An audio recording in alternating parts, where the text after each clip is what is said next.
Muy bien, llegó la era de León XIV. León XIV, estamos hablando por supuesto del nuevo Papa, designado ayer la fumata blanca a las 13:08 hora argentina. Se conoció que el nuevo Papa será norteamericano, ya es norteamericano. Prevost, Robert Prevost. Robert Francis Prevost. Los diarios romanos decían Robertum Franciscum Prevost.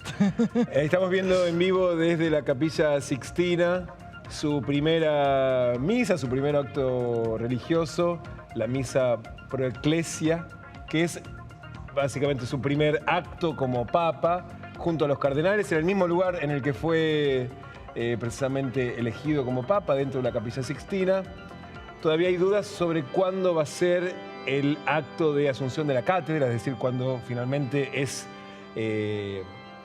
toma ungido, la posesión, exactamente. Y de hecho es ese acto público en el que se reciben a dignatarios de todo el mundo, presidentes, líderes de todo el planeta, en el que van a participar, entre otros, Javier Milei, que ya anunció que va a participar. Suele ser un domingo. Suele ser un domingo cercano a su elección, no el próximo. Es muy probable que sea el 18, con lo cual ahí ya dijo que va a ser, pero coincide con las elecciones en la Ciudad de Buenos Aires. Así que hay que ver si finalmente termina siendo o no. La relación, estábamos hablando de Milei. De Milei, claro. Digamos, pensando en ese claro, domingo. pensé que probablemente el Vaticano acomodaba la decisión del imagínate. Papa. Y que de hecho ese comentario es muy interesante, porque hasta estas cosas se las mira con el ombligo argentino. Ayer, después lo vamos a hablar en el próximo bloque, pero tratando de arrebatarle una cuota de victoria, digamos, a la elección de capitalizar exactamente la designación de un papa muy particular, que pertenece a una orden muy pequeña, muy poco cercana al poder. Para tener una idea, no solamente es el primer papa agustino, sino que en la historia de la Iglesia solamente hubo 5 cardenales agustinos. Claro. No es una orden que se especialice en andar, digamos, en acercarse tanto a la curia romana, sino más bien en andar como misioneros en el mundo, una orden que viene precisamente de Agustín de Hipona, que era ermitaño, es decir, están más... De hecho, en algún momento tomaron el nombre de ermitaños, los agustinos ermitaños. Exactamente, y que es una orden de sacerdotes más cercanos a la meditación, al estudio, a la contemplación, al trabajo junto a los más humildes. Y de hecho hacen votos. El voto de pobreza dentro de la orden es central, y de hecho se lo conoce como una orden mendicante, que viven exclusivamente de la limosna, no tienen ninguna posesión. De hecho, no son diocesanos, no son parroquiales, no tienen, para decirlo muy terrenalmente, no tienen territorio en el sentido de tengo esta iglesia, yo me pertenezco acá, y bueno, y toda la estructura que eso significa. Como dijo Damián, viven de la limosna aún hoy. Claro, exactamente. Bueno, este es el momento en el que precisamente ayer se presentaba ante el mundo. Gratia e consolationem Sancti Spiritus. Maria, piena di grazia, il Signore è con te. Questa è la pace di Cristo. La pace sia con tutti voi. Fratelli, sorelle carissimi, questo è il primo saluto del Cristo risorto, il buon pastore che ha dato la vita per il gregge di Dio. Anch'io vorrei che questo saluto di pace entrasse nel vostro cuore, raggiungesse le vostre famiglie, a tutte le persone, ovunque siano, a tutti i popoli, a tutta la terra. La pace sia con voi. Ancora conserviamo nei nostri orecchi quella voce debole ma sempre coraggiosa di Papa Francesco, che benediva Roma. Il Papa che benediva Roma dava la sua benedizione al mondo intero, quella mattina del giorno di Pasqua. Consentitemi di dar seguito a quella stessa benedizione. Dio ci vuole bene, Dio vi ama a tutti. Un saludo a todos aquellos, y en modo particular a mi querida diócesis de Chiclayo en el Perú, donde un pueblo fiel ha acompañado a su obispo, ha compartido su fe.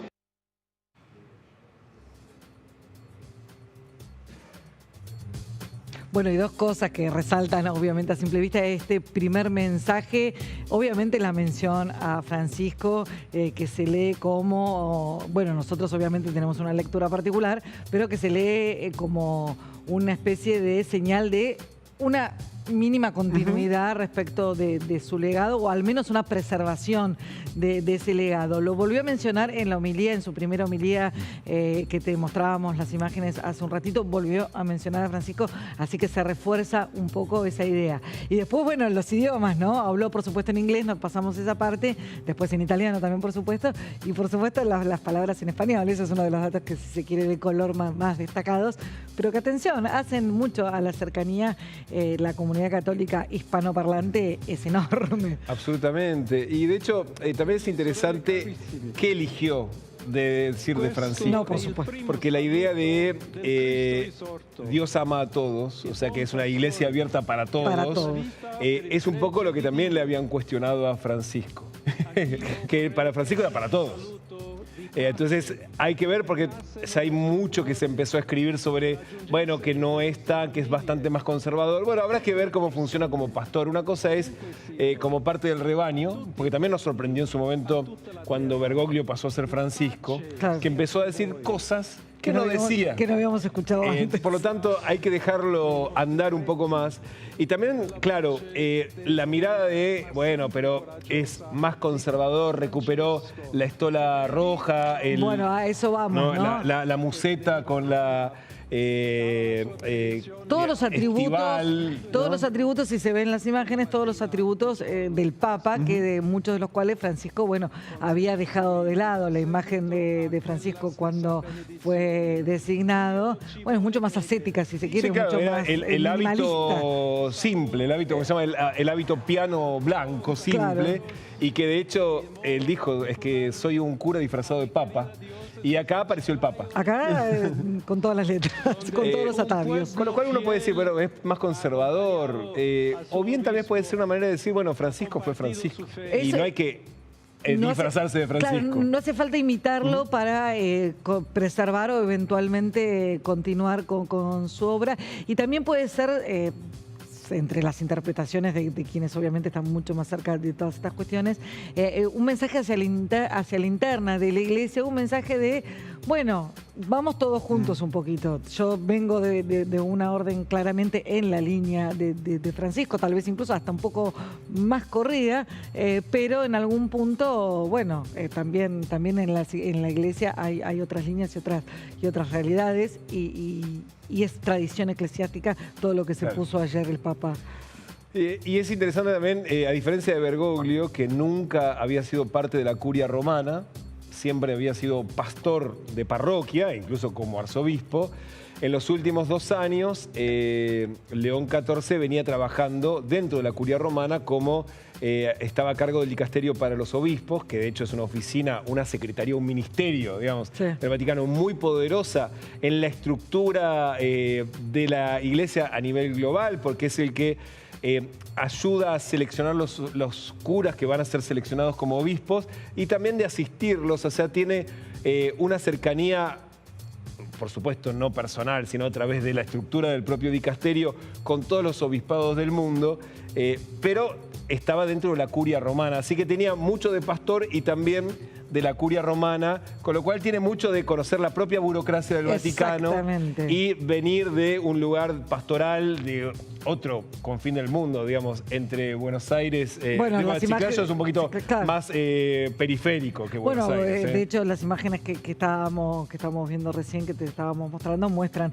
esa faceta que estás mencionando de del León XIV, que también, como también bien decís, se destaca esto, ¿no? Que es un gran político en el buen sentido de la palabra, un gran diplomático, y que al haber ocupado esa función que tenía en el Vaticano, sin duda conoce mucho el manejo y la estructura, y seguramente probablemente tenga un hándicap para navegar esas aguas. Vamos a escuchar algunos testimonios ayer desde la Plaza de San Pedro, lo que fue precisamente la sorpresa con este segundo papa americano y segundo latinoamericano, ¿qué decirlo? Es peruano. Sí. De hecho, para los peruanos es el primer papa peruano. Sí. ¿Qué haríamos nosotros? Obvio. Pero viste que después los uruguayos vienen medio ascendencia, ¿no? Nació en Estados Unidos, pero tiene ascendencia italiana y española, nacionalidad peruana, así que todo el mundo se lo... Bueno, yo creo que por eso ganó, viste, todos tienen un pedacito del papá.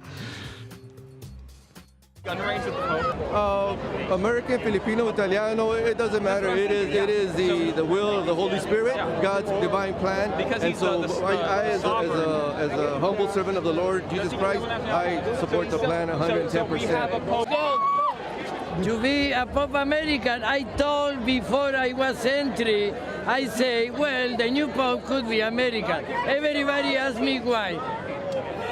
I think it's going to be a great thing for America to help bring Americans and bring peace to the world. So I'm hoping that he's going to help bring that about and bring everyone together. Bueno, estaba la celebración de los que lleva agua para su molino. Esta es raro, que de hecho es una novedad del último siglo, celebrar la nacionalidad del Papa. Definitivamente. Bueno, porque hay algo. Es cierto que es una novedad porque venían siendo todos italianos. Todos italianos. En cuanto se abrió el juego. Claro, y antes de eso, de hecho, la noción de Estado-Nación tampoco existía, y menos aún andar celebrando la escarapela del Papa, ¿no? Y lo que sin duda es muy novedoso y que nosotros lo tenemos muy fresco por... El impacto de Francisco, obviamente acá en Argentina, pero lo que seguramente será muy novedoso también es esta nueva tensión que hay entre los papas y su país de origen y sus presidencias. No recuerdo, tal vez porque éramos chicos o tal vez porque, bueno, Benedicto no tenía esa situación, Juan Pablo II cumplió un rol fundamental para Polonia, pero los últimos dos papas, porque este tiene todas las características de caer dentro de una grieta. Sí, claro, sí, incluso local, ¿no? Por eso por eso me refiero. Francisco cayó claramente, es innegable, cayó dentro de la grieta política argentina. Bueno, algunos antecedentes te hacen pensar que va a caer dentro de la grieta política de Estados Unidos, pero eso lo charlamos en un ratito. Sí, y de hecho, y de la grieta peruana, si bien no tiene la elocuencia de Francisco, tiene, digamos, se lo nota incluso en el modo de hablar, para decirlo, más suave, mucho más suave, no así se calla la boca. Y de hecho tenemos ahí un fragmento de cuando en su momento indultaron a Fujimori. Él era, para que se entienda igual, Chiclayo no es Lima. No, claro, es la cuarta ciudad en importancia y llegó a ser obispo con Francisco, digamos, lo nombró Francisco obispo. Por lo tanto, es algo también de la última época. Claro. Hasta ese momento había tenido mucha más vida pastoral dentro de la orden y no hacia afuera. De hecho, a cargo de la formación, había estado dentro de un tribunal eclesiástico y mucho trabajo hacia adentro de la propia orden, pero no era un rol público, un cura no era un representante de cara a la sociedad. Exactamente, y eso sí fue de los últimos años y le tocó precisamente ocupar un lugar de relevancia durante cuando indultaron a Fujimori, y esto reflexionaba para entender un poquito de qué lado está parado, ¿no? Claro. El expresidente Alberto Fujimori pidió perdón en una forma, digamos, genérica casi, reconociendo solo en términos muy generales de que algunos se han sentido ofendidos. Tal vez de su parte sería todavía mucho más eficaz pedir perdón más expresamente por algunas de las grandes injusticias que fueron cometidas, por las cuales él fue juzgado y sentenciado. hay que pedir perdón, hay también que reconocer que por medio de un auténtico diálogo con la verdad, reconocer que el dolor de muchas familias hasta ahora sigue muy fuerte, ¿no? Vigente. Entonces, no es tan fácil. Y por ahí yo sé que parte del problema que el país está viviendo es precisamente por este dolor que muchas personas todavía sienten. Categórico. Sí, absolutamente. Se la jugó sin dudarlo. Y de hecho uno lo escucha y no le suena tan lejano a lo que hubiese dicho Francisco. No, definitivamente, pero es verdad el tono, ¿no? El tono. Con un tono que de menos palabras que para muchos seguramente habrán sido irritantes, pero no en un tono agresivo. ¿Es futbolero este Papa? No, es fanático del tenis, se siente un tenista frustrado, el nuevo Papa. Tenista frustrado. Sí, caramba. sí, así lo declaró él, así que, y también justamente se está desarrollando el Master 1000 de Roma. Mirá vos. Qué momento. El Master 1000 de Roma, donde se anunció en pleno actividad, en pleno partido, la consagración del Papa León XIV en el Foro Romano. Así que fanático del tenis, del fútbol al tenis. ¿Y cuál es su jugador preferido? Yo leí algo por ahí, pero no sé si es cierto. No, ¿quién? Entendí que me parece, pero bueno, esto que me desmiente el Vaticano si estoy corriendo en una falsedad. Creo que es fan de Roger Federer. Y bueno, está bien. Está bien, ¿no? Tiene con qué, Era fácil. No, bueno, hay muchos muy buenos, pero... Claro, está muy bien elegido. Así que justamente, mirá, en el Master 1000 de Roma que se está desarrollando, en la ciudad de Roma, se anunció que habemus Papa. Así que bueno, fanático del tenis.